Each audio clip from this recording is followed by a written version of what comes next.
आज की ये जो क्लास होने वाली है वो है आपकी प्रश्नावली 11.3। ठीक है, 11.3 के अंदर हम इसका क्वेश्चन नंबर 4 करने वाले हैं। क्या दे रखा है कि निम्नलिखित कथनों में प्रकट होने वाली या आने वाली संख्याओं को मानक रूप में व्यक्त कीजिए। कौन से रूप में? मानक रूप में। तो इसका पहला क्वेश्चन देखो आप यहाँ पर। अगर आप हमारे इस YouTube चैनल पे नए हैं तो प्लीज़ चैनल को सब्सक्राइब जरूर करें।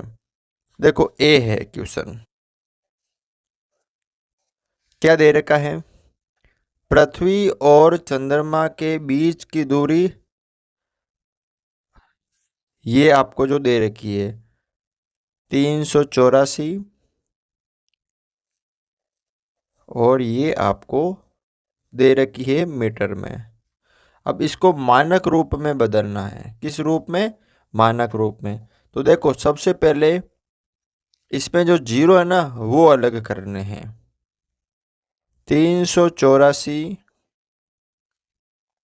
1 2 3 4 5 6।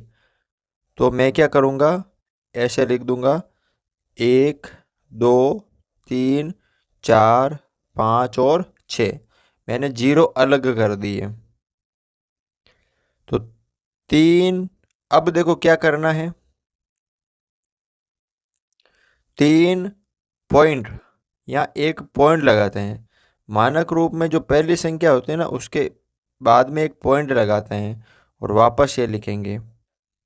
अब मैंने पॉइंट लगाया तो पॉइंट की जगह देखो पहले कितने थे, 1 2 3 4 5 और 6 जीरो पहले ही थे। और मैंने ये पॉइंट लगाया है, हटाया नहीं। जब लगाते हैं ना तो सामने ही लिखते हैं। पॉइंट के बाद में कितने अंक है, 2 अंक है। तो मैंने यहाँ पे 2 जीरो लिख दिए।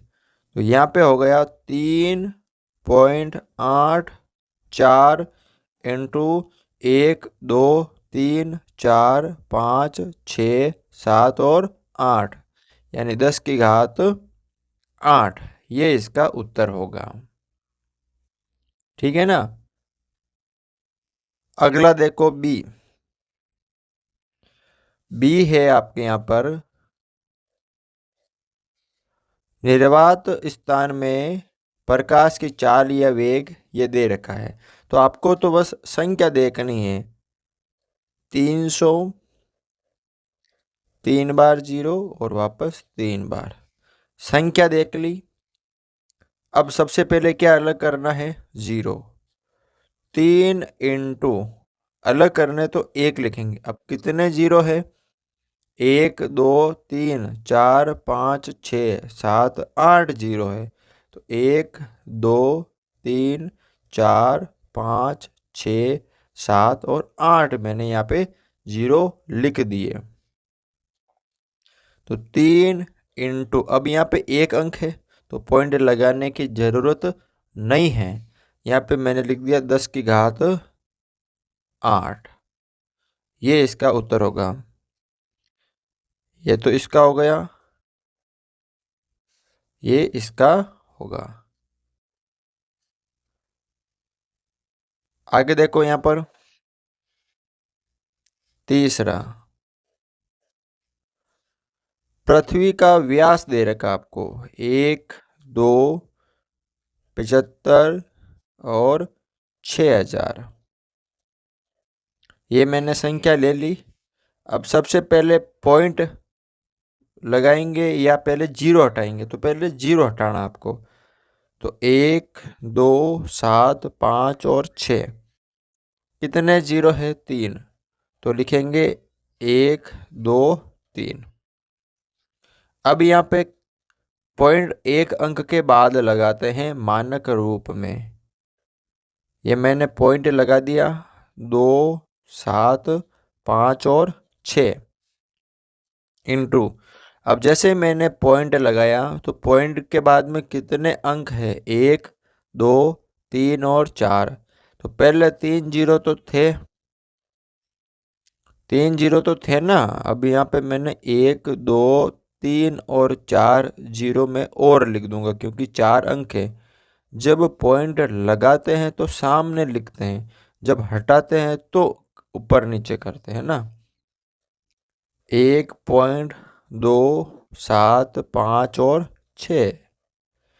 10 की घात कितने जीरो हो गए? 1 2 3 4 5 6 और 7। तो 10 की घात 7, ये इसका उत्तर होगा। अगला देखो यहां पर, सूर्य का व्यास दे रखा है डी। देखो सूर्य का व्यास कितना दे रखा है? 1, फिर 400, फिर 0, फिर वापस 0, 3 बार है ना। अब देखो यहां पर सबसे पहले क्या करेंगे, यहां पर अपन 0 जो है वो अलग करेंगे। तो 14 एक संख्या हो गई और यहाँ पे 0 अलग करने के लिए 1, और कितने 0 हो गए यहाँ पर? 1 2 3 4 5 6 7 8। 1 2 3 4 5 6 7 और 8। अब एक अंक के बाद क्या लगा देंगे? दशमलव यानी पॉइंट लगा देंगे। 1.4 इंटू, अब मैंने पॉइंट लगाया है तो सामने 0 लिखते हैं। तो पहले कितने थे? 1 2 3 4 और 4 8। पहले ये ऊपर वाले मैंने 8 0 लिख दिए, और एक मैंने इस पॉइंट का, पॉइंट के बाद एक अंक है तो 1 0। तो 1.4 इंटू कितने हो गए टोटल? 1 2 3 4 5 6 7 8 और 9। तो मैं इसको लिख सकता हूँ 10 की घात 9। ठीक है, बिल्कुल सरल है, आराम से इसको आप कर सकते हो।